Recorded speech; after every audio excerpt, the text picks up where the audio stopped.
que je veux, c'est pas un super épisode. Ce que je veux, c'est quelque chose sans langue de bois. Le côté nombre d'écoutes, à la fois au début, ça m'intéressait un peu. À la fois, ça dit pas grand-chose. Je tiens beaucoup à la liberté de choisir ce que je fais, ce que je dis, qui j'invite. Donc je trouve ça triste parce que je trouve que la conversation, elle est intéressante dans sa totalité.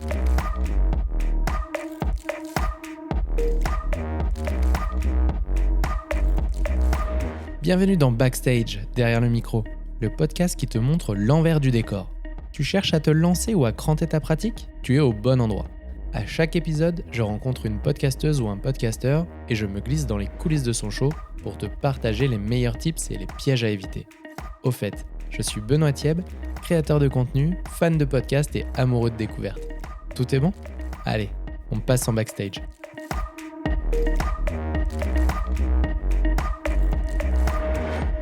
Bonjour Chloé. Bonjour Benoît. Bienvenue dans Backstage. Merci. Merci d'avoir accepté cette invitation. Avec grand plaisir. Pour commencer, on va peut-être faire un truc qui est hyper commun de se présenter, mais d'une façon un peu différente. Tu es dans un ascenseur avec moi, 7-10 étages. Pas mal. Allez, on va dire 1 minute de trajet, c'est un ascenseur un peu long. Comment tu te présentes ? Bonjour, je suis Chloé Toiti. Je suis à la fois une entrepreneuse et à la fois une passionnée d'assessment. Je pense que si je devais me présenter rapidement, c'est vraiment par là que je démarrais. J'ai créé une entreprise qui s'appelle Authentic Talent il y a 8 ans. Après pas mal d'années dans le conseil à faire pas mal de choses autour du talent management, de l'assessment, j'ai vraiment eu envie de créer une boîte qui fit beaucoup plus avec mes valeurs, qui aille à l'encontre de tout ce que j'avais pas aimé dans le conseil, mais qui récupère le meilleur. Et aujourd'hui, voilà, j'ai une équipe géniale autour de moi et je suis assez passionnée par ce que je fais et par le fait d'accompagner des clients différents sur des projets très, très différents aussi. Et donc, en parallèle de ça, tu es hôte du podcast Talent Podcast. Absolument. D'ailleurs, ça en dit long que je ne le dise pas dans ma présentation, n'est-ce pas ? C'est un side project pour moi qui m'amuse beaucoup, mais qui fait partie de toutes ces petites lubies que je peux cultiver à côté de mon activité principale. Et qu'est-ce qui t'a poussé à lancer ce podcast, du coup ? En fait, c'était il y a 4 ans. Je me posais la question de comment alimenter mes clients qui se posaient souvent les mêmes questions, en fait, sur des sujets un peu prospectifs, mais aussi sur des sujets très concrets du quotidien. Donc, je me disais comment est-ce que je peux les aider et leur amener un peu de matière à penser sur ces sujets-là et de choses aussi très concrètes. Et en même temps, j'étais un peu frustrée de voir que certains de mes clients faisaient des choses que je trouvais vraiment top dans leurs entreprises, mais étaient un peu discrets, avaient du mal à se mettre en avant. Et je me disais, c'est aussi une bonne opportunité de donner la parole à quelques-uns d'entre eux pour qu'ils partagent des trucs vraiment waouh qui pourraient inspirer les autres. Et je suis vraiment partie avec l'idée de, je fais une petite saison, très courte, quelques épisodes, j'interviewe juste les 6-8 personnes auxquelles je pense, et après, c'est fini. Ce qui ne s'est donc pas passé comme prévu. Et qu'est-ce qui t'a poussé à continuer, du coup ? Je me suis retrouvée entraînée là-dedans malgré moi. J'ai fait beaucoup plus d'épisodes sans même me rendre compte que j'étais plus dans mon objectif initial parce qu'en fait, j'ai interviewé mes clients et puis j'ai terminé par la question qui m'a emmenée beaucoup plus loin qui était « Et finalement, toi, t'aimerais entendre qui dans le podcast ?» Donc, je terminais toujours par cette question-là qui était finalement « Qui tu me recommandes d'inviter ?» Et ça a attisé ma propre curiosité. C'est-à-dire qu'en fait, on m'a recommandé d'interviewer des gens que je connaissais pas pour me parler de sujets que je connaissais pas, qui me donnait du coup l'occasion d'apprendre dans mon quotidien. C'est pas toujours hyper facile. Et donc, je me suis dit, mais oui, moi aussi, j'ai envie de rencontrer cette personne et de savoir ce qu'elle a envie de dire. Et tout d'un coup, il y avait 20 épisodes de fait, quoi. Donc, ça a été un peu l'opportunité. Et la deuxième opportunité, c'est qu'après beaucoup d'épisodes avec des RH, j'ai entendu souvent la même petite voix, soit vraiment au micro, soit dans le débrief off après un café, de RH qui me disait « Mais moi, j'ai des tas de bonnes intentions, j'ai envie de faire des tas de choses, mais tu comprends, Chloé, il faut que notre CEO il soit complètement aligné, partie prenante. » Et je me suis dit j'ai envie d'inviter des CEO aussi pour qu'ils donnent leur avis sur ces sujets, sur leurs perspectives sur le futur du travail. Et donc ça m'a emmené encore plus loin parce que j'ai décidé d'inviter une dizaine de CEO. Bref, ça plus ça, aujourd'hui, j'en suis à une 60aine d'épisodes. Déjà, en combien de temps ? 3 ans. 3 ans. Et aujourd'hui, est-ce que tu vois un impact sur ton activité ? Parce qu'on pourrait se dire Talent Podcast, Authentic Talent, elle le fait pour ça un petit peu. Oui. Ce que se disent beaucoup de personnes qui viennent me voir en me disant « Mais c'est hyper malin en termes de levier de business développement ». Alors malheureusement, je ne vais pas refuser les compliments, mais ce n'était pas du tout malin en termes de business développement. J'ai vraiment fait ça pour la raison que je t'ai citée tout à l'heure. Force est de constater qu'il y a un impact, oui. Donc, ça fait partie des bénéfices collatéraux.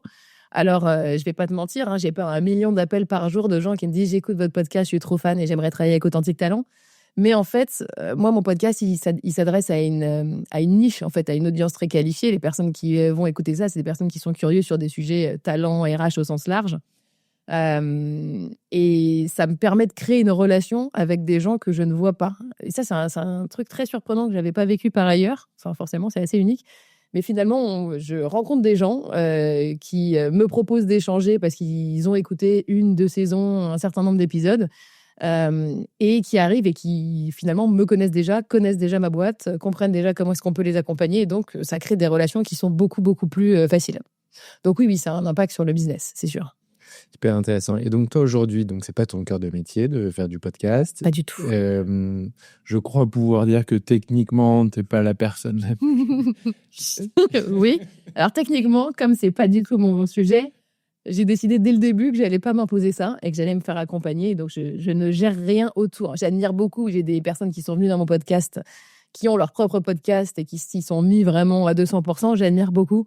Moi, j'ai pas du tout fait l'effort. Je me suis fait accompagner de quelqu'un qui m'avait interviewé dans son propre podcast quelques années avant et qui gère vraiment toute la partie. Je vais mettre le mot technique dessus, mais voilà, la captation, l'enregistrement, la post-production, etc. Donc, je n'y touche pas du tout. Et donc, tu choisis cette personne un petit peu parce que tu la connais via le podcast qu'elle a pu faire. Est-ce qu'il y a des choses sur lesquelles vous vous alignez en termes de, je sais pas, de direction, je sais pas, artistique, mais en tout cas de création? Ouais. Et c'est justement pour ça que c'était intéressant pour moi de me faire accompagner, pas par simplement, tu vois, j'aurais pu, tu vois, prendre un rendez-vous dans un studio. Aujourd'hui, tu as des tas d'offres packagées, très techniques, etc. Pour moi, c'était important d'avoir un peu un conseil tout en un, aussi bien sur toute la partie que je savais pas faire techniquement, mais aussi sur quelqu'un qui, en ayant déjà fait un podcast, peut me donner des tips sur... en fait, il y a 1000 compétences derrière. Mais aussi peut me challenger. Typiquement, tu vois, tous les 3 mois, on fait un point sur tu vois, qu'est-ce qui a bien marché, pourquoi, est-ce qu'il y a des choses à réorienter, est-ce qu'on veut penser quelque chose de différent pour la saison d'après. Donc, bien sûr, ça repose beaucoup sur ma vision de ce que j'ai envie d'apporter dans des conversations avec mes clients. Mais ça me permet d'avoir un sparring partner qui va me challenger aussi. Et de temps en temps, c'est vrai que tu peux te sentir un peu seul sur un podcast. Je veux dire, tu fais des conversations, tu es en one-to-one, il n'y a personne qui te regarde. C'est pas comme dans une conférence, tu vois. Il y a de temps en temps des gens sympas qui te donnent des feedbacks, mais la plupart du temps, tu es quand même entouré de gens assez bienveillants. Donc voilà, pour moi, c'était aussi important d'avoir un sparring partner qui puisse aussi me challenger sur certaines parties. Ce que j'aime bien avec Backstage, c'est aussi que je partage les choses imparfaites. Donc là, pour Il y en a ceux plein. qui écoutent, et si tu crées ton podcast, donc on a Chloé qui a pris un peu de recul par rapport à son micro. Donc, c'est Oui. pour ça qu'on a une différence de Ouais. son. Et justement, la personne qui enregistre, au début, ça a été un de mes gros challenges. En fait, j'ai aucun code de l'enregistrement. C'est-à-dire que moi, mon métier à la base, c'est plutôt de coacher des gens. Donc, en fait, de les laisser le plus parler possible. Et là où il m'a appris à dire, OK, de temps en temps, il faut couper quelqu'un. Tout ne nous intéresse pas. OK. Et puis, les points comme ça, qui est de dire, il faut que tu gardes ton micro devant toi vraiment tout le temps, même quand tu t'emballes sur une idée. Ça marche pas toujours. Et comment tu te sers, toi, de ton aptitude sur le coaching, justement, dans ta position d'hôte? Et si ça te sert, bien sûr. Ça me sert, je trouve que ça me dessert plus que ça me sert, pour être honnête avec toi. Donc, je travaille beaucoup dessus. Ça me dessert beaucoup parce que finalement, en coaching, tu es quand même souvent dans une posture basse alors, OK, faire émerger les solutions chez l'autre, mais du coup, à créer un espace où la personne peut vraiment se sentir écoutée, etc. Ça ne veut pas dire que tu ne peux pas interrompre, recadrer, etc. Mais c'est vrai qu'il y a eu des moments où, un peu captivée par l'histoire de la personne et où est-ce que ça l'emmène et la réflexion ça génère chez elle, j'ai pu en oublier la finalité qui était, en fait, il y a une audience qui nous écoute, qui a envie de récupérer quelque chose dans cet épisode. Et du coup, l'épisode qui a duré 1 heure parce que tout était passionnant, en fait, il mériterait d'être même orienté autrement. Alors évidemment, tu peux faire des coupes après, mais du coup, tu captures plus exactement la même conversation. Donc là-dessus, ça me dessert plutôt et j'essaye de bosser dessus, honnêtement, mais c'est pas si facile. Après, là où ça me sert, c'est créer un environnement de confiance puisque je voulais absolument... j'écoute pas mal de podcasts, par période plus que d'autres. Je suis assez frustrée quand il y a des conversations où la personne te dit des trucs hyper préparés, très marketing, tu vois, un peu parfait. Et donc, moi, je me sers aussi de la partie coaching pour mettre à l'aise, créer une vraie conversation et voilà, et expliquer que ce que je veux, c'est pas un super épisode. Ce que je veux, c'est quelque chose sans langue de bois. Et donc, tu parlais de l'accompagnement que tu as. Comment comment vous avez décidé du format, du timing des épisodes, de la récurrence des épisodes? Alors, le format gros challenge, parce qu'on est quand même dans une phase, c'était vrai il y a 3 ans quand j'ai démarré, mais c'est encore plus vrai aujourd'hui, où les gens ont une attention très limitée. Donc, partir sur des formats de 40 minutes, c'était quand même loin d'être une évidence. Et en même temps, tu vois, moi, quand je cherche à apprendre des choses sur des sujets qui vont m'être utiles au boulot, quand j'ai un truc de 10 minutes, je reste souvent sur ma faim. Je me dis, OK, c'est sympa, éventuellement la personne m'inspire, mais en réalité, qu'est-ce que j'en fais? Et donc, je me suis dit, je vais aller sur un épisode qui me permet de creuser suffisamment pour pas rester dans quelque chose de superficiel. Et c'est sûr que ça va rebuter des gens. Bon, donc après, mon challenge, c'est d'essayer de maintenir le niveau d'intérêt tout au long de l'épisode.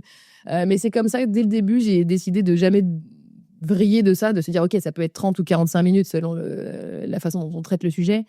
Mais en dessous, ça risque d'être très superficiel.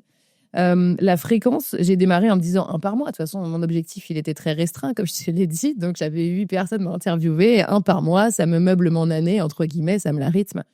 Et puis, après, je me suis prise au jeu. Donc, comme j'avais plein de recommandations, des gens que j'avais envie de rencontrer, et puis les gens que tu as envie de rencontrer, tu as envie de les rencontrer tout de suite. Et puis, une fois que tu as tourné l'épisode, tu te dis, j'ai envie de le partager très vite. Bref, du coup, je suis passée à 1 tous les 15 jours, hors vacances scolaires. Parce que, bon, là, quand même, faut malgré tout que les gens soient dispo pour écouter ça. Et il faut couper de temps en temps. Et il faut couper, n'est-ce pas? Donc, je suis passée à 1 tous les 15 jours et ça m'a vraiment mis en tension parce qu'encore une fois, c'est un side project, mais ça prend quand même beaucoup de temps. Même si je fais pas la partie technique, ça me prend quand même beaucoup de temps. Donc, tenir les 15 jours, j'ai regretté à plusieurs reprises. Sauf qu'une fois que tu démarres, enfin, en tout cas, moi, c'est ma façon de fonctionner. Une fois que tu démarres et que tu t'engages à faire 1 tous les 15 jours, qu'il pleuve, qu'il neige, qu'il vente, je veux faire tous les 15 jours. Hein. Donc, voilà. Par contre, j'ai décidé de ne pas passer au-dessus. Ça, c'est sûr que c'est la limite. Est-ce qu'il y a un truc au début sur lequel tu te mets une barrière ou qui vient te... Tu vois, je sais pas, tu as peut-être eu l'idée, j'adorerais faire un podcast. Je pense qu'il y a en plus de ça une plus-value à la fois sur le partage d'expériences, de rencontrer des gens, donc de me nourrir moi-même. Et à la fois, je vais parler dans un micro, donc je vais m'entendre. Donc, toutes ces croyances et aussi peut-être même le complexe de l'imposteur qu'on a, je pense, tous à un moment donné. Comment tu l'as vécu, toi? Moi, je pense que le plus dur pour moi, tu vois, typiquement, le fait de pas être bonne sur le rôle d'intervieweur, je m'en suis rendu compte après. Tu vois, au début, ça m'a pas limité. C'est au fur et à mesure, je me suis dit, oh là là, c'est terrible. Il faut vraiment que j'avance là-dessus. Ce qui a été plus difficile pour moi au début, ça a été le choix des thématiques. Et ça me freinait beaucoup parce que je me suis dit, en fait, finalement, je suis ouverte à tous les sujets autour du talent. Après, je me suis dit, bon, et puis du leadership, et puis des sujets RH. Et tout d'un coup, je me suis dit, en fait, est-ce que ça ne devient pas un espèce de gros fourre-tout? Est-ce qu'il ne faut pas que je sois hyper précautionneuse sur le choix des sujets pour que vraiment il y ait une promesse qui soit faite à l'audience, qui soit un peu cohérente et respectée? Donc ça m'a vachement freinée au début de est-ce que je prends ce type de projet? Est-ce que je m'autorise à traiter un sujet avec plusieurs intervenants ou est-ce que ça va être redondant? Typiquement, au début, tu vois, en posant des questions à l'audience, on me disait c'est intéressant quand même pour les RH de comprendre l'impact de l'IA. Bon, c'était typiquement sur la saison d'avant. Est-ce qu'une fois que je l'ai traité, ça suffit ou est-ce qu'il faut que j'y revienne par plusieurs voies? Est-ce que je dois inviter des gens avec qui je suis pas d'accord sur leur pratique? Ça, c'était pas simple non plus. Pour moi, parce qu'effectivement, j'ai des convictions assez fortes sur certains sujets talents et je me disais, imagine, il y a quelque chose qui émerge que j'assume pas du tout, que chez l'invité, comment je traite ça. Donc, c'est plus ces sujets-là, un peu on va dire, de contenu qui m'ont bloqué et qui m'ont fait avancer avec prudence et puis progressivement, j'ai trouvé ma réponse. Et comment, du coup, tu prépares ton épisode ou les épisodes à venir pour sécuriser ça? Alors, au début, je préparais beaucoup, notamment sur les sujets que je connaissais pas bien. Je me disais, en fait, je peux pas poser des questions, trop débiles. Et aussi, j'avais pas envie de reposer les mêmes questions que les invités avaient eues dans d'autres podcasts. Je me disais, en fait, quand tu as envie d'écouter quelqu'un, tu fais une recherche sur Spotify ou peu importe votre plateforme, tu tombes sur plusieurs épisodes et en fait, tu entends exactement les mêmes questions d'un épisode sur l'autre. C'est insupportable. Donc voilà, donc du coup je me suis dit je vais écouter à fond tout ce que les personnes ont fait en termes de prise de parole sur les 2 dernières années pour être sûre d'avoir quelque chose d'original et d'avoir des questions qui sont hyper pertinentes, d'avoir lu les bouquins, je te disais ça tout à l'heure, d'avoir lu tous les bouquins. Bon, et puis évidemment c'est évidemment pas tenable, hein, donc alors je ne dis pas que je prépare plus, loin de là, mais je prépare plus de la même façon. Ok, et alors on ne dira pas à l'audience que tu ne lis pas tous les bouquins. J'en ai lu une partie, hein. Mais parfois je les lis après l'épisode, ce qui est un peu gênant. Mais comment tu détermines ton premier invité et comment tu arrives à le ou la convaincre, je sais plus. C'est facile parce que, les premiers étaient faciles parce que comme j'avais envie d'inviter certains clients, ceux que j'admirais, qui faisaient des choses que je trouvais cool, etc., c'est souvent des gens avec qui tu as quand même des bonnes relations, tes clients, dans l'idéal. Donc, ils ont dit oui assez facilement. Et je leur ai juste dit, bon, soyez indulgents, c'est mes premiers. Donc ça, c'était assez facile. Après, comment j'ai choisi les autres, il y a eu des recommandations, il y a eu des gens que j'avais toujours envie d'interviewer, et plus tu prends confiance, plus tu te dis, cette personne-là qui est un peu inaccessible, maintenant que j'ai 5, 8, 10 épisodes derrière, je peux peut-être aller la chercher avec un petit peu plus d'impact. Mais j'ai toujours été très surprise du fait que des gens qui paraissent inaccessibles te disent oui tout de suite, en fait. Et est-ce que tu as une méthode magique, une Chloé Touch là-dessus? Ouais, j'en ai 2, qui n'est pas magique, tu vas voir, mais quand il y a des gens que je veux vraiment inviter, notamment, alors c'est beaucoup plus facile une fois que tu as 60 épisodes. C'est-à-dire que tu envoies ton truc, ils voient que ça existe, que c'est sérieux, etc. Quand tu en as 3, c'est beaucoup plus compliqué. Donc les gens que je veux vraiment pas louper, j'essaye quand même de voir s'il y a quelqu'un que je connais qui les connaît. Et en général, la réponse est oui. Donc ça marche pour tout, les intros, et ça marche très très bien pour l'épisode. Et c'est vrai que la première saison, ça m'a énormément aidée. En l'occurrence, j'ai une personne qui a joué le rôle de mentor pendant pas mal d'années, encore aujourd'hui. Quand je me suis mis la pression de me dire, OK, il me faut des CEO, mais il me faut des CEO qui viennent d'environnements différents, de secteurs différents, avec des problématiques différentes, tout d'un coup, je me suis dit, OK, j'en ai eu 3, comment je fais venir les autres? Et donc, voilà, j'ai sollicité cette mentor qui avait un énorme portefeuille de CEO dans ses contacts. Ma deuxième Magic Touch, c'est l'audace, en fait. C'est d'écrire un message qui est pas le même pour tout le monde. Ça fait un peu bondir, pour le coup, mon sparring partner sur le sujet du podcast, qui me disait, écoute, on industrialise, on écrit un beau message qui est bien pour tout le monde, tu le balances à plein de gens, etc. J'arrive pas. Donc, je me suis dit, voilà, ces 10 personnes que j'ai vraiment envie d'avoir, je sais pourquoi. J'ai un truc à demander à chacun spécifique et je fais un message personnalisé. Il y a quand même des gens qui m'ont pas répondu, hein, mais... J'ai pas reçu ton message. Bon. Et alors, gros sujet, parce que, et c'est pas la raison pour laquelle tu n'as pas reçu mon message, sans aucun lien, mais gros sujet, il y a et sans vouloir créer un truc trop perfectionniste, mais je me suis souvent dit, comment tu fais pour t'assurer que la personne qui vient, elle parle d'un truc qu'elle incarne vraiment? J'avais un peu cette pression au démarrage. On en connaît tous, des acteurs un peu exposés de la fonction RH qui viennent te parler, j'en sais rien, d'exemplarité et qui, eux, finalement, ont une réputation que toi, tu connais pas forcément de l'extérieur, mais en interne, qui est complètement à l'extrême de ça. Donc vraiment, au début, j'avais quand même un petit truc de, un peu référence, sonder un peu le réseau, etc., pour me dire, quand il y a des personnes que je connais pas, ceux qui sortent de mes clients, justement, quelle est la réputation qu'ils ont, et est-ce que je prends le risque de faire parler des gens qui sont peut-être complètement désalignés avec ce qu'ils disent? Aujourd'hui, c'est principalement toi qui vas chercher les invités. Est-ce que tu as des sollicitations pour apparaître dans le Talent Podcast aussi? C'est principalement moi qui vais les chercher parce qu'il y a des sujets que j'ai envie de couvrir et que maintenant j'ai une approche un peu plus raisonnée, tout ça sur le sujet. Donc je me dis de quoi j'ai envie de parler dans cette saison, qu'est-ce que les gens ont envie d'entendre, qui n'a pas été bien traité, assez traité, etc. Et donc je vais chercher qui sont les références sur ces sujets, mais ceux qui n'ont pas encore non plus parlé 1000 fois. Enfin voilà, l'idée c'est aussi d'amener un peu de découverte. Donc j'ai quand même plutôt une recherche proactive. Maintenant c'est vrai que je suis pas mal sollicitée là depuis 1 an et demi par des personnes qui pensent qu'ils peuvent proposer quelque chose dans le podcast, etc. C'est toujours un peu compliqué parce qu'il y a des gens, déjà tu peux pas regarder le profil de tout le monde avec le même niveau d'attention parce que, encore une fois, moi j'ai un quotidien qui est pas du tout celui-ci, donc je peux pas le traiter malheureusement avec le même niveau de professionnalisme qu'un vrai podcasteur, on va dire, donc ce serait le job. Et puis le deuxième point, il y a des sujets qui ont déjà été traités et où je vois pas d'intérêt de le retraiter. Donc voilà, je trouve ça toujours un petit peu délicat, faut accepter de décevoir, mais du coup j'externalise aussi un peu cette partie. C'est-à-dire que les sollicitations en général, sauf si la personne je la connais ou je la connais de vue ou de référence, mais sinon je l'envoie justement à mon équipe pour qu'ils regardent et qu'ils amènent un avis extérieur là-dessus. Aujourd'hui, c'est pas toi qui t'occupes de la production, de la multidiffusion, etc. Néanmoins, comment tu suis toi les performances du podcast avec la personne qui t'accompagne? J'ai un point bimensuel sur le sujet, dans lequel on suit un certain nombre de métriques qui ont assez évolué. Alors j'avoue que ce qui m'intéresse a un peu bougé au fur et à mesure. j'ai pas lancé le podcast en me disant ça va être un truc grande écoute, grand public. Enfin, il faut quand même avoir une vraie appétence pour le sujet pour écouter des podcasts dessus. Donc, tu vois, le côté nombre d'écoutes, à la fois au début, ça m'intéressait un peu. À la fois, ça dit pas grand-chose. Je préfère qu'il y ait 100 personnes passionnées par le leadership et le talent management qui m'écoutent plutôt que... Et puis encore une fois, c'est pas un podcast hyper vulgarisé. Donc, j'assume ce truc-là. Donc, cette métrique-là, je l'ai sortie assez rapidement. Un moyen pour moi de suivre l'efficacité d'un contenu, c'est est-ce que les gens qui ont quand même décidé de l'écouter le suivent jusqu'au bout.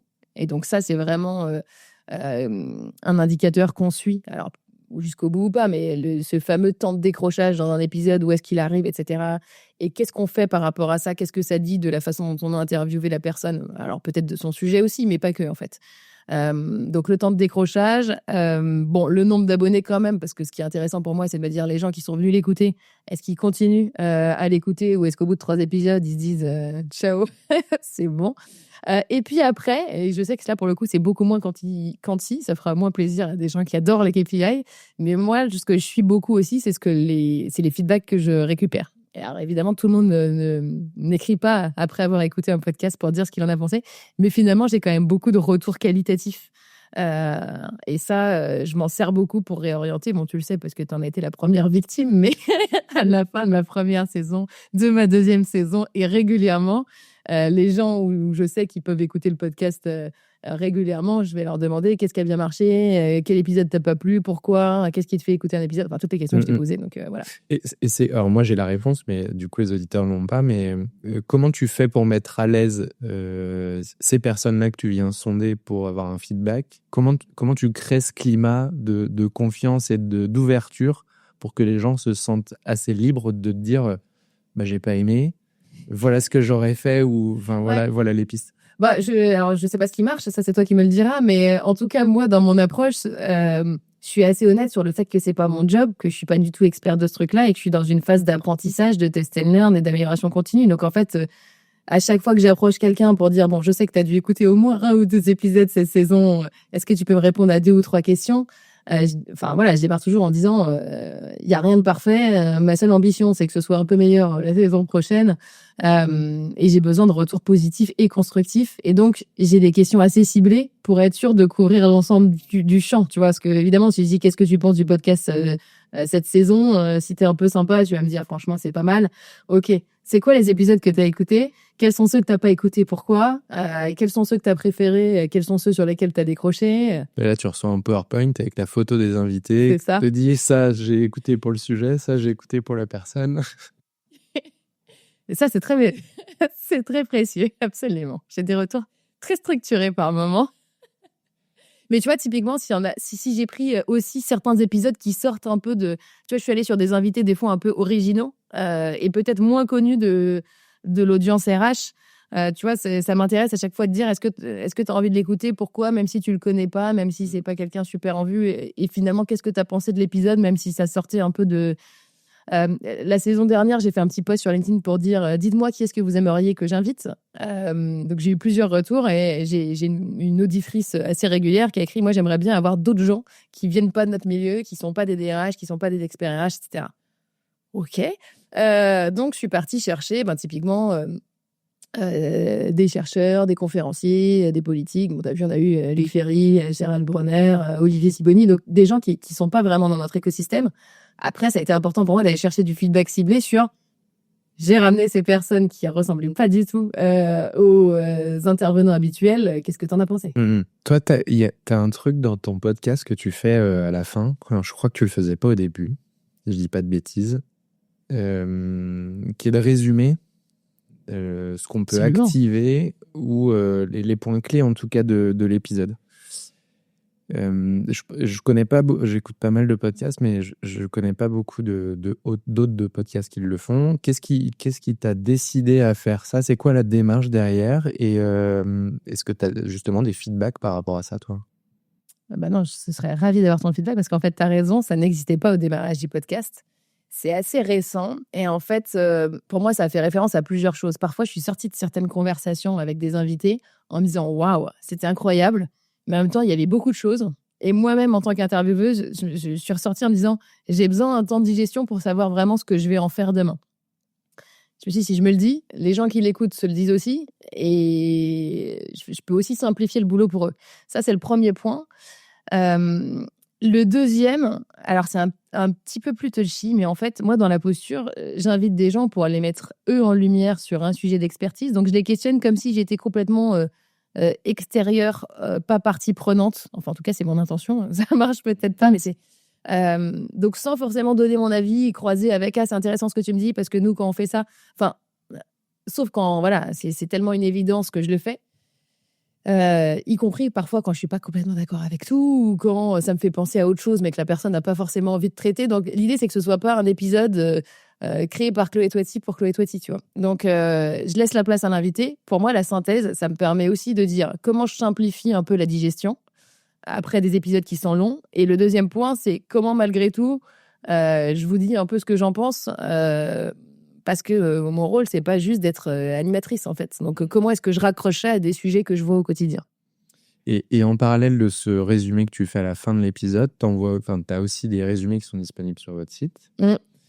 Est-ce que c'est quoi l'impact sur la communauté ou sur l'engagement ? Est-ce que tu as des métriques aussi de consultation de ça ? Je trouve ça hyper intéressant et à la fois, je me questionne beaucoup sur la plus-value ou en tout cas le résultat qu'il y a derrière. Ouais, alors le résultat, il est pas énorme, pour être honnête. C'est-à-dire que les gens consomment pas du tout le contenu de la même façon. Là, aucune surprise, j'enfonce une porte ouverte. Moi, je suis toujours un peu surprise de la façon dont les contenus sont consommés, qui montre bien que on va tous chercher quelque chose différemment. Et c'est pour ça que j'ai fait les résumés. Je me suis dit, t'as des gens, ils n'ont pas envie d'écouter tout l'épisode, mais en même temps, le sujet les intéresse, l'invité les intéresse. Ils préfèrent lire qu'écouter. J'ai tas de gens régulièrement qui me disent, mais quand est-ce que tu écoutes des podcasts ? Enfin, vraiment, moi, j'ai pas le temps. Donc, je me dis, voilà, ça permet aussi de l'amener sous une autre forme. Le deuxième point, c'est que moi, j'ai écouté des podcasts qui étaient passionnants par moment. Et puis, le lendemain, je voulais en faire une synthèse, par exemple, à mon équipe pour leur partager. Et tout d'un coup, je fais un truc hyper simpliste parce que ce que tu as écouté en faisant autre chose, en allant courir, par exemple, ce qui est mon cas, tu n'arrives pas forcément à remettre les choses exactement dans le bon ordre, de la bonne façon. Je me suis dit, je vais aussi simplifier le fait que certains voudront partager les insights, peut-être. Ou se le remémorer. Donc, c'est vraiment pour aider ça. Bon, c'est pas ça qui fait le plus de, on va dire, de consommation, tu vois, en termes de nombre de téléchargements, etc. Mais au moins, ça en fait. Donc, je me dis, ça répond aux besoins de certains. De la même façon que, tu vois, on a créé le format short il y a 2 ans, je pense. Tu vois, on met des petites capsules, ça dure 1 minute. On les met un peu sur LinkedIn, un peu sur Insta, beaucoup sur YouTube. Et sur YouTube, en fait, ça cartonne. Et en fait, finalement, j'ai beaucoup plus, si tu regardes le nombre d'écoutes, enfin, des shorts sur YouTube, là où je pensais que vraiment personne n'allait consommer ce type de contenu, que même de l'écoute de l'épisode intégral. Donc je trouve ça triste parce que je trouve que la conversation, elle est intéressante dans sa totalité. Mais si des personnes apprécient en 1 minute d'avoir une petite pépite de l'épisode, très bien. En fait, il faut y répondre aussi. Super transition parce que je m'intéressais justement sur ce format vidéo. Donc toi, tu fais principalement du short en output, Je fais les deux. Maintenant, je fais tout l'épisode en vidéo aussi. Ok. Pareil, à mon sens, ça n'a aucun intérêt par rapport à mon type de consommation. Tu vois, quand on m'a dit il faudrait que tu filmes tous tes épisodes, maintenant les podcasts, c'est vidéo. Je me dis, mais qui va regarder 2 personnes se parler d'un sujet leadership pendant 45 minutes ? La réalité, c'est qu'il y a des gens qui le font. Donc, je me suis adaptée à ça. Tu vois, à partir de, je pense, la 3e saison, on a intégré la captation totale de l'épisode. C'est quand même beaucoup plus de boulot, hein, donc c'est plus d'investissement pour moi. Et ensuite, de découper ça en petites capsules. Et on s'est rendu compte que ça marchait bien. Donc, mais de façon très minimaliste. C'est-à-dire que je pense que tu le vois sur d'autres podcasts, il y a des gens qui ont vraiment investi dans un setup, une déco qui est cool, plus de matériel, plusieurs caméras. Bon. Tu vois, là, c'est filmé ici, là où on est en ce moment, donc dans mon bureau. On a essayé de faire un poil d'effort de déco, mais ça reste quand même très minimaliste. Et en même temps, c'est l'environnement dans lequel je me sens bien. C'est là où je bosse. Enfin, voilà. Dans lequel j'espère que les gens se sentent bien aussi. Et on n'a pas fait un énorme effet visuel. Mais en même temps, encore une fois, je trouve que là, pour le coup, l'investissement par rapport à mon intention, ça pourrait pas être d'en faire un truc génial en vidéo. Il faut que ce soit acceptable. Tu parlais de la différence de comportement des gens qui t'écoutent et des tiens. Vous avez fait une étude justement du persona des personnes qui t'écoutent avec la personne qui t'accompagne ? On a essayé, mais c'est très dur. On n'arrive pas à avoir, avec plein de difficultés, mais tu vois, comme on est écouté sur plein de plateformes différentes, sur Apple Podcasts, sur Deezer, sur Spotify, aussi sur notre site, parce que les trucs sont hébergés sur notre site. Bon, du coup, la capacité à vraiment objectiver quel est le profil de la personne qui nous écoute, c'est difficile. Donc, finalement, bon, à part de dire que c'est des gens qui sont majoritairement dans ce métier-là, soit tu vois dans la grande famille RH, soit quand même des managers ou des leaders, parce que tu as des sujets qui sont quand même très très leadership. Après, c'est pas vraiment beaucoup d'infos, hormis les retours qualitatifs des personnes qui me donnent des feedbacks.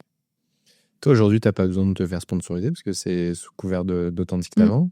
Tu as des sollicitations, toi, de gens, justement, de solutions, de partenaires qui t'appellent pour... Non, pas du tout. Et j'avoue, mais je pense comme beaucoup d'autres choses dans mon business, je ne l'ai pas du tout recherché parce que je tiens beaucoup à la liberté de choisir ce que je fais, ce que je dis, qui j'invite, comment.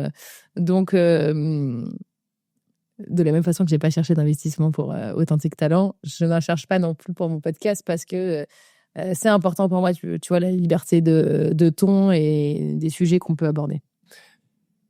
Ça me fait penser à un truc, le seul placement de produit que tu fais dans le podcast, dans l'épisode, et je sais, on en avait parlé un peu en off à certains moments, mais c'est justement pour ta boîte.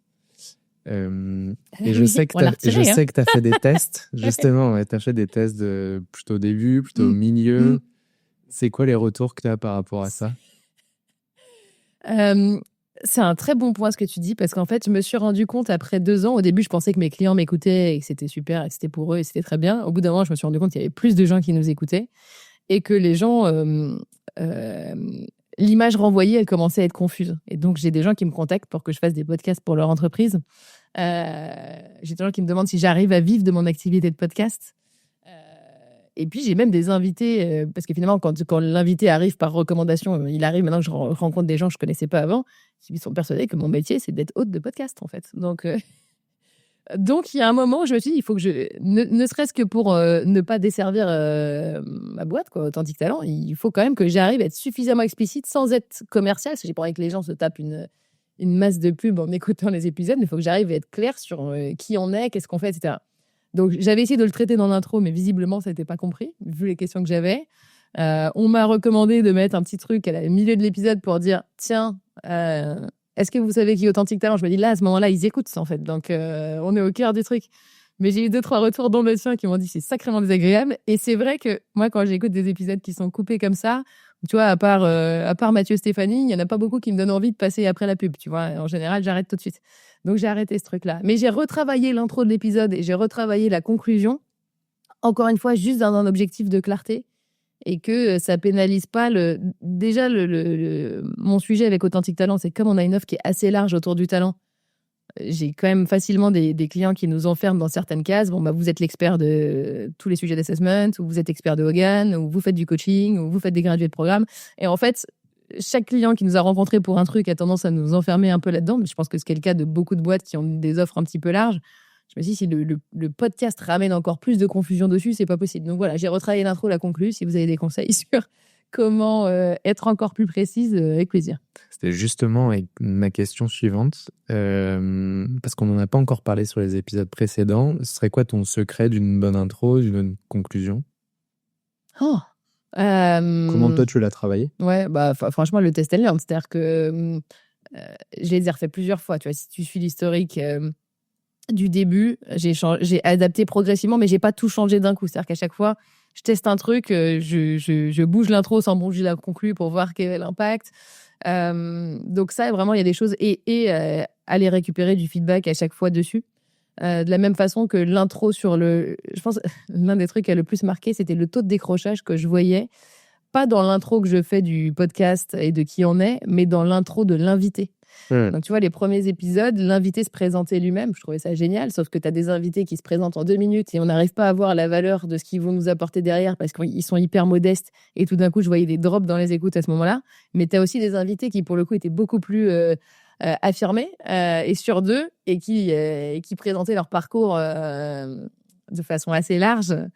Et j'avais aussi des drops. Et je me dis, en plus, c'est un peu pas juste parce que ça rend pas honneur à chaque fois à chaque personne qui mériterait d'être écoutée. Donc typiquement, tout d'un coup, j'ai fait le choix de dire je vais le présenter et je vais faire une intro hors antenne, donc en n'étant pas impactée par le regard de la personne pendant que je suis en train de parler d'elle.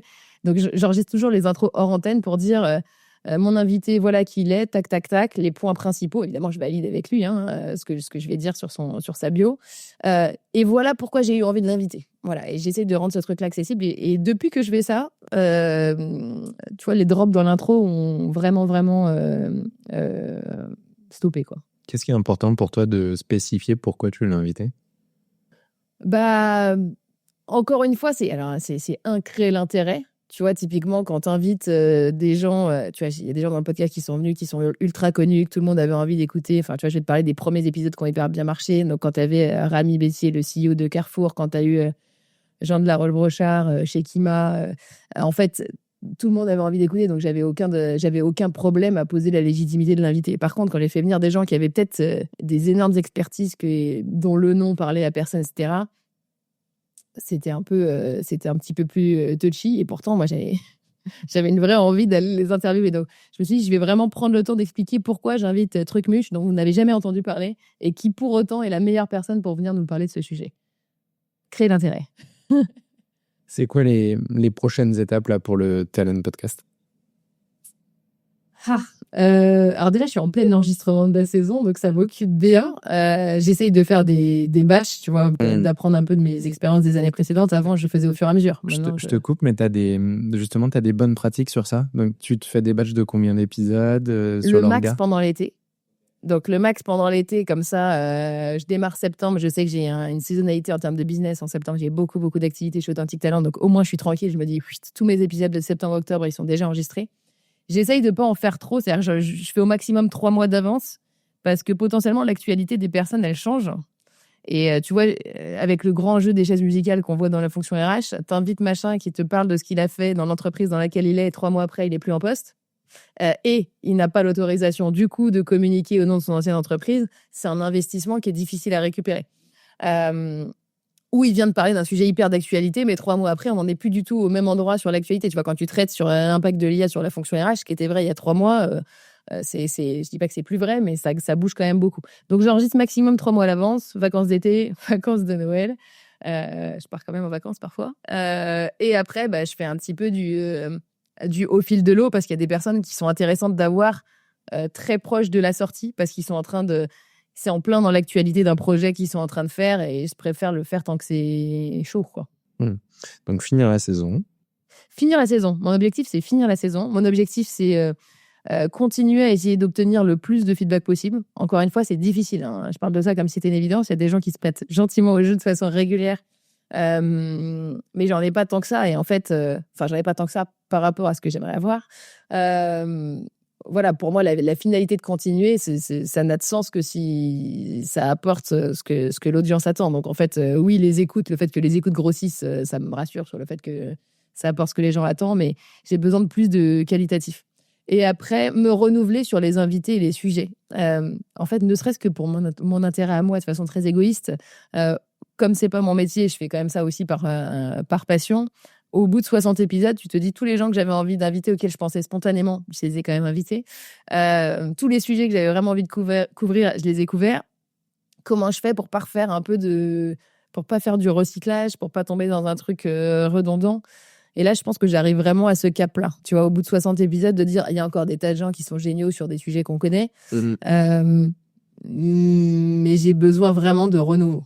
Et du coup, un peu de feedback autour, et puis moi de me prendre un peu de hauteur sur à quoi ça peut ressembler le renouveau sans changer complètement de promesse. Tu parlais de tes invités et de réfléchir sur les thématiques et les invités. Justement, peut-être avant de se quitter, quelques questions, notamment celle-ci. Ce serait qui le guest de tes rêves ? si tu ne l'as pas déjà invité, il ou elle ? C'est dur ça. C'est très dur pourtant tu as reçu la trame. C'est vrai. Et je m'étais dit que cette question était intéressante, figure-toi. Je pense des gens qui sortent de notre métier, enfin voilà, qu'on voit pas bien dans notre écosystème et qui pourraient être des figures un peu inspirantes ou politiques. Je vais donner un exemple. J'ai fait beaucoup d'épisodes sur le leadership et les femmes. Et je dirais pas le leadership au féminin, mais le leadership et les femmes. J'ai eu des avis de gens de secteurs complètement différents, etc. Ça m'intéresserait vraiment d'avoir, tu vois, j'en sais rien, une Christine Lagarde, et, tu vois, une femme qui est dans un rôle de leadership, qui a des convictions sur le sujet, mais qui est dans un écosystème très différent des autres personnes que j'ai invitées jusque-là. Donc, c'est plus ça, c'est sur des sujets qui me passionnent, celui-ci en fait partie, d'avoir des invités qui peuvent apporter de la matière, mais qui vont le prendre sous un angle complètement différent.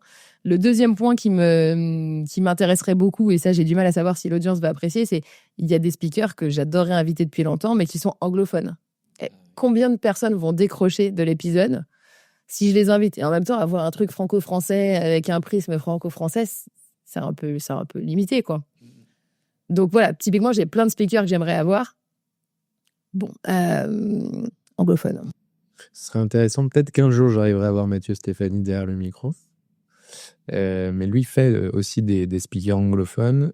Il a trouvé une bidouille, on va dire, sur traduire. certains avec de l'IA pour les avoir écoutés. Ouais, je suis pas fan. Tu décroches un peu. Mais... Je suis pas fan, donc t'écoutes la version originale en fait, mais t'écoutes la version originale parce que la personne elle est incroyable, que tu parles assez bien anglais, que t'es assez passionné, etc.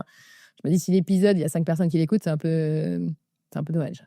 Et après, il me reste, alors je dirais pas qui, parce que je vais pas les mettre mal à l'aise, mais il me reste chez certains clients qui étaient quand même mon truc initial, des gens que je trouve géniaux et qui ont eu un peu trop d'humilité pour accepter l'invitation. J'ai eu beaucoup ça, hein. J'ai eu beaucoup de personnes qui font des choses fantastiques, qui ont une légitimité qui n'est pas du tout approuvée et qui m'ont dit, mais vraiment, t'es sûr que je vais venir te raconter quelque chose d'intéressant? Je suis triste d'admettre que c'était majoritairement des femmes, mais ça a été le cas. Et donc, voilà, mon enjeu, c'est toujours de réussir à les convaincre. Ce serait quoi le message que tu voudrais leur délivrer, là, justement? En fait, c'est doser. C'est-à-dire qu'en fait, il n'y a rien à préparer. Je pense que ça fait aussi beaucoup peur, ça. La préparation, qu'est-ce que je vais dire concrètement? Est-ce que je vais amener des choses assez waouh, etc. Alors qu'en fait, moi, pour parler avec elle régulièrement, je sais que je passe 1 heure, je ressors avec une dose d'inspiration énorme. Donc, juste de se faire confiance et de ne pas se stresser sur la préparation. Après, c'est mon job à moi de faire émerger des choses intéressantes pendant l'épisode. Est-ce que tu as un épisode où tu as eu un gros fail ou un gros problème technique ou peut-être même qui t'a imposé de ne pas diffuser l'épisode? J'ai tout diffusé.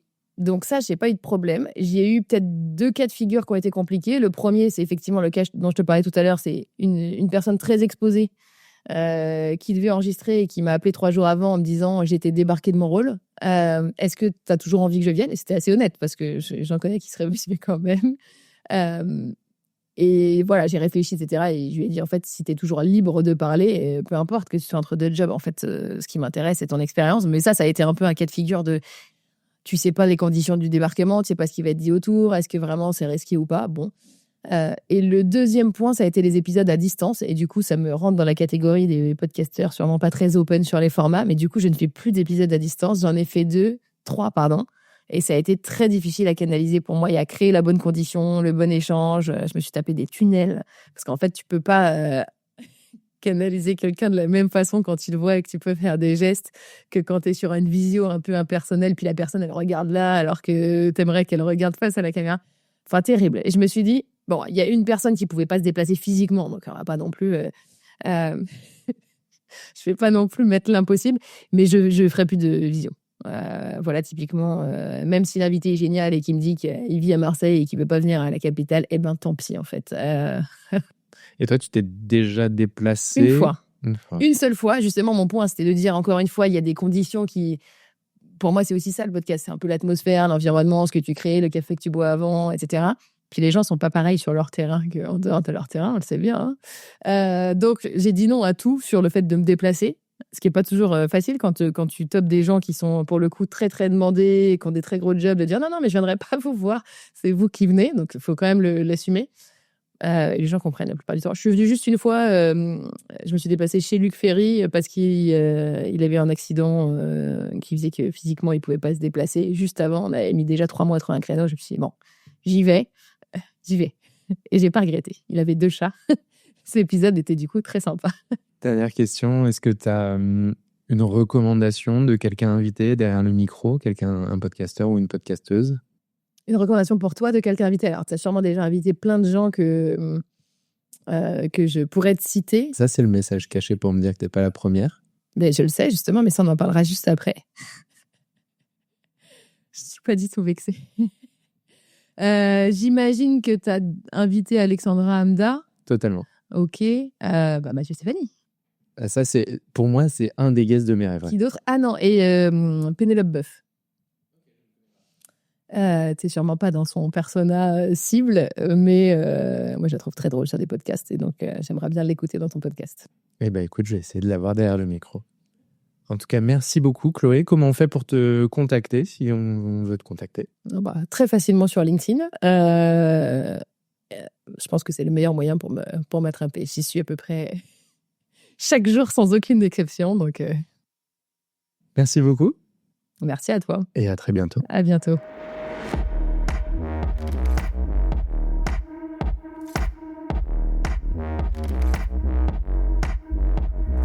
Merci d'avoir écouté cet épisode de Backstage derrière le micro.